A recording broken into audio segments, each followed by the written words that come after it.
Welcome to our channel. Today we how to update your sales brochure layout in InDesign, full guide step by step clearly. Begin by opening Adobe InDesign on your computer. Locate and open the existing sales brochure file you wish to update. Ensure that your design elements are organized and accessible in the Layers panel. Review the current layout for any outdated information or images.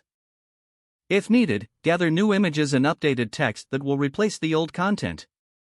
Select the text box containing the outdated information. Highlight the text and delete it to make room for new content.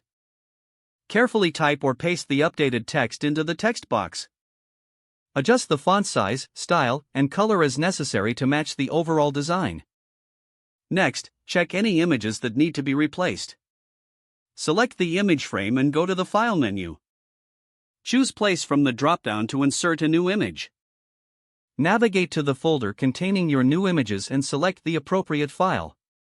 After placing the image, resize it to fit the frame if needed. Make sure to maintain a consistent design throughout the brochure. Review your layout to ensure alignment and spacing are even. Use the alignment tools in the control panel to adjust elements as needed. Check the margins and bleed settings to confirm they are correctly set. Once the layout is satisfactory, save your document. Export the updated brochure for print or digital use by choosing File then Export. Select the appropriate format, such as PDF, and adjust the settings as required. Name your file and choose a suitable location on your hard drive. Click Save and then Export to complete the process. Finally, open the exported file to verify that everything appears correctly. Your updated sales brochure is now ready for distribution. If the page does not load, refresh the browser or try again in a private or incognito window. Make sure you are using the correct email address, then retype it carefully to avoid small typos.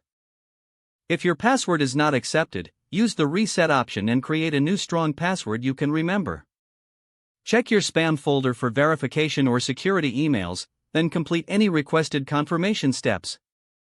Don't forget to like this video and subscribe to our channel for more step-by-step tech guides.